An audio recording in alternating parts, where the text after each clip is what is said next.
In 2020, Google shared its expertise and resources to help North Carolina meet the challenges of the COVID-19 pandemic. As in the rest of the world, many community events we've come to treasure here were off the table.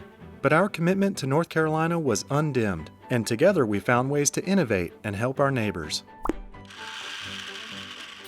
In Caldwell County, our data center team went on a shopping spree to stock the Children's Advocacy Center, also called Robin's Nest, with arts and crafts, PPE, and cleaning supplies.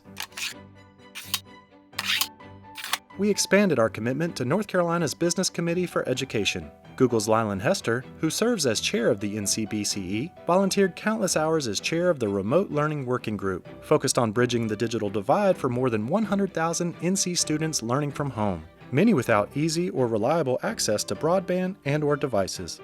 It is my honor to welcome you to the REAL Conference, and it's time to get real about remote learning for rural educators.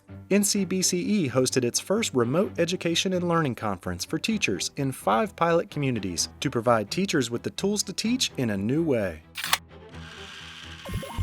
Google's Rolling Study Halls program in Caldwell County, where we put Wi-Fi on school buses for students with long commutes, became Rolling Hotspots, the template for using those Wi-Fi-enabled school buses to get students and others online. One of the first phone calls I made was to Google.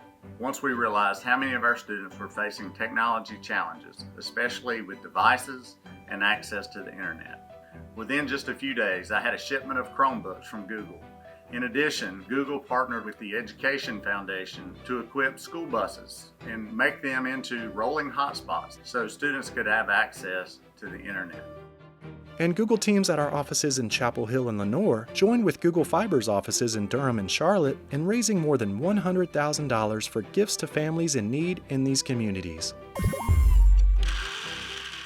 With the pandemic undercutting many livelihoods, Google's focus on jobs and career opportunities took on even greater significance.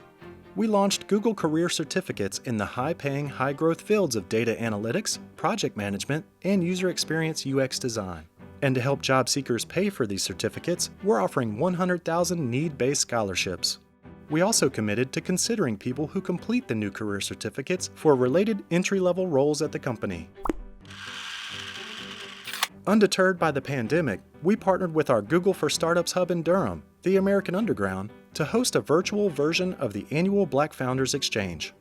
Black Founders Exchange is a curated program designed to move founders from their initial product to a high-growth, scalable model.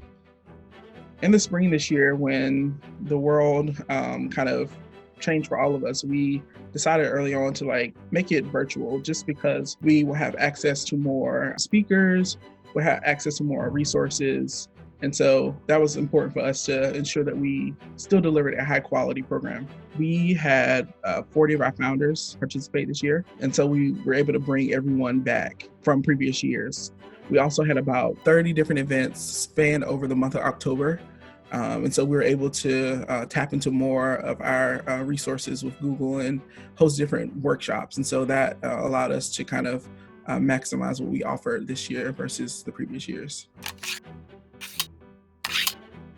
On a global and local level, Google put its industry-leading world-connecting tools and expertise to work directly battling the spread of COVID-19 and its economic fallout.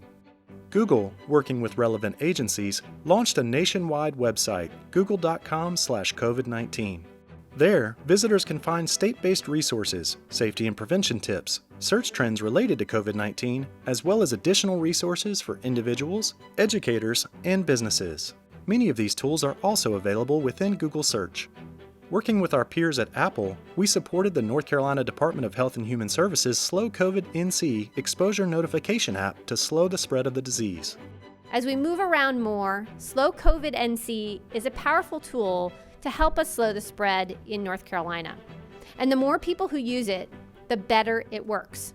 The ever-popular Popular Science named the app the Innovation of the Year. We also made significant contributions to research programs at our state's world-renowned universities to study COVID-19 and its effects. These grants included UNC Chapel Hill studying genetic responses to the virus and Shaw University studying the disproportionate impact of the virus on communities of color. And to support our community's main streets, we launched new features that help consumers use Google My Business to safely support local merchants. Was 2020 the year we expected or hoped for? Not by a long shot. But like many of you, we've dug deep to bring out our best in the service of the communities we love. And we've been inspired by the people and organizations we've had the privilege of partnering with. Thank you for all that you do. Let's hope and pray for a better 2021 and keep those we lost this year close to our hearts and in our thoughts forever.